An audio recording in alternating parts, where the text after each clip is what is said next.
Good morning, everybody. Today we're getting into our last main topic with Chapter 9, and that's the quadratic formula.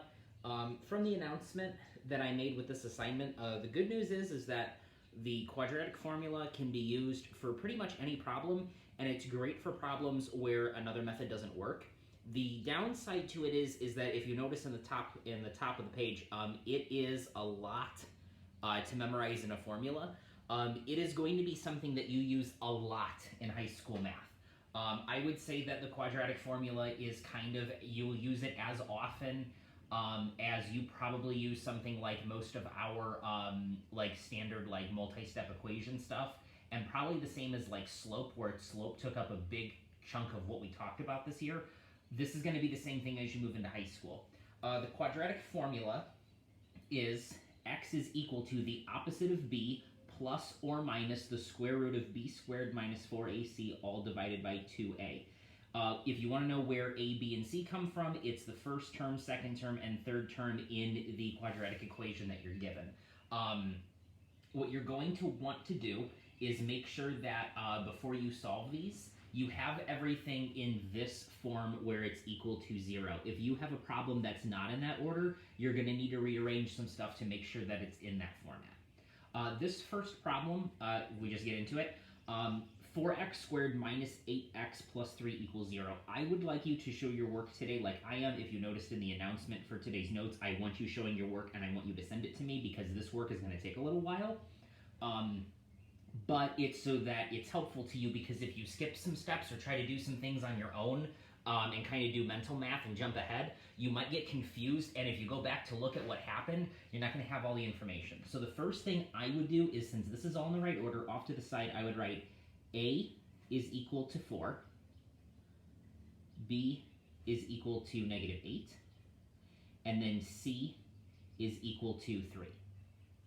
All I want to do from here is start plugging things in to the quadratic formula. Sorry, getting a new pencil. So to start, I don't necessarily need to put that x equals, because I know that my answer is still going to be pairs of x's. So I would start by saying the opposite of b, so if b is negative 8, the opposite of negative 8 would be positive 8, plus or minus the square root of b squared, so that would be negative 8 times negative 8 is positive 64, minus 4, which comes from our equation, times a, which is also 4, times c, which is 3, and if you notice, I'm not doing that math just yet, and then underneath is going to be times 2 times a again, which is 4. There's a lot of stuff to plug in here. This is what I would start with, and then from here, just start simplifying things. To start, moving down here, I'm going to keep that 8 outside, plus or minus the square root of 64 minus 4 times 4 is 16. 16 times 3 is 48. So I'm going to write 48, and then I'm going to do the multiplication underneath. 2 times 4 is 8. From here, you're going to want to think about your square root symbol as kind of like parentheses in order of operations. We want to solve that first. So this would change to be 8 plus or minus the square root of 64 minus 48 is 16, which is nice because that's a perfect square, so the radical symbol should disappear nicely, all over 8. If you notice, I haven't simplified anything. This is 8, this is 8, and this is 16. I haven't gone through and made those numbers smaller by dividing by 4 or 8. You don't want to do that right now. From here, what we want to do is solve that square root symbol. 4 times 4 makes 16. So I would change this to be 8 plus or minus 4 over 8. This plus or minus means that we're going to get two answers, kind of like the other day. I want to think of a scenario where it's 8 plus 4 divided by 8 and 8 minus 4 divided by 8. So I'm going to break this off. So I'm going to think about this as 8 plus 4 over 8, and I'm going to think about this as 8 minus 4 over 8. 8 plus 4 is 12, so I'd get 12 over 8. For these, you want to simplify this, but don't make it a mixed number, so I can divide both of these by 4, so I would write this as a final answer of 3 over 2 is one of my x values.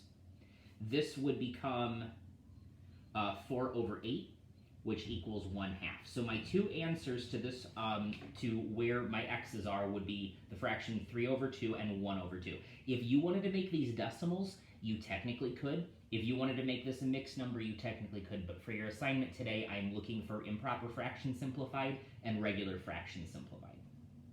This next problem, this is not in the correct format. I need to move 8x and 3 over here, so I think about that by doing adding 8x and subtracting 3 from both sides.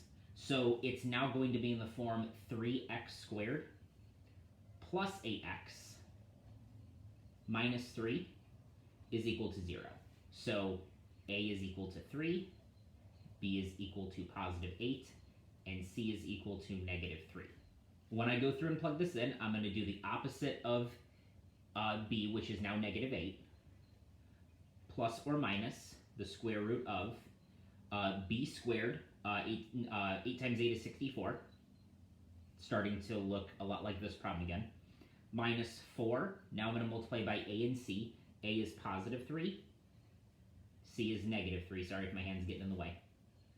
And I'm sorry, I have the handwriting of a toddler. From here, it's all going to be over 2 times 3. And now let's just start simplifying this. Negative 8 plus or minus the square root of 64. This is going to become minus a negative. So if you think about this as like minus 4 times 3 is 12. 12 times 3 is going to make negative 36. If you think about this as minus negative 36, we can change that to add the opposite. I would write this as a plus 36 instead of minus a negative. And then underneath, that's going to all be over 6. If you notice on this problem too, because this cancels out nicely, this is going to be a perfect square of 100 inside my radical symbol. Negative 8 plus or minus over 6. From here, the square root of 100 is 10, so I'm going to get two scenarios. One of them is negative 8 plus 10 over 6, and then one of them is going to be negative 8 minus 10 over 6. When I solve these, this is going to combine to make 2 over 6, which will simplify to 1/3 as one of my answers. The other side is going to make negative 18 over 6, and that simplifies to the whole number negative 3. The nice thing about this is that even though we're getting a lot of fraction answers, you are not going to have to graph these as parabolas. So even if we're getting weird places for our x's where you kind of have to go between numbers on a graph, you don't have to worry about that because we're not graphing it. This next one, this is not in the correct spot. I have to subtract 9 from both sides. So we're going to do 2x squared plus 6x minus 9 is equal to 0. A is going to be equal to 2. B is going to be equal to 6. C is going to be equal to negative 9. When I go through and start plugging things in, I'm going to get the opposite of b. Opposite of positive 6 is negative 6. Plus or minus the square root of 6 times 6 is 36. Minus 4 times 2 times negative 9. All over 2 times 2. Going through and starting to solve some of this, I'm going to move down here. That's going to be negative 6 plus or minus the square root of 36, and then this will become plus positive 72, so I'm just going to make it as plus 72. All over 2 times 2 is 4. From here, if I add the 36 and 72 together, I get negative 6 plus or minus the square root of 108 over 4. Now here's the nice thing about this problem. 108 is not a perfect square, so technically, I'm done. I can leave this as my answer, and on your assignment today, if one of your answers is like this, it'll be multiple choice where I have it looking exactly like that. There's one thing that I want you to notice here. I am not simplifying 6, 4, or 108, even though they're all even. I can't simplify that because technically, the square root of 108 is not going to really factor into 108. When I look at solving this, I'm going to leave this just like this. I don't want to try to simplify any numbers until I have worked out that radical symbol. Technically, you could keep going and you could do the square root of 108, which is a decimal, and you could plug that decimal in and keep going. We're not going to go that far with this. If that is not a perfect square inside of the radical symbol, just leave your answer like this. I'm going to leave DEF for tomorrow. We're going to break this up into, I think, 3 days. All of your answers today are going to look like this. They'll be fraction, they'll be whole number, or they'll be like letter C where you just can't simplify it any farther. There are a couple special cases that come up here. We're saving those for tomorrow. If you need help with this, please make sure that you email me. Please make sure you're showing your work. Jump into the Google Meet if you need help. If this is confusing, please let me know, but there's a reason we're spending 3 days on it.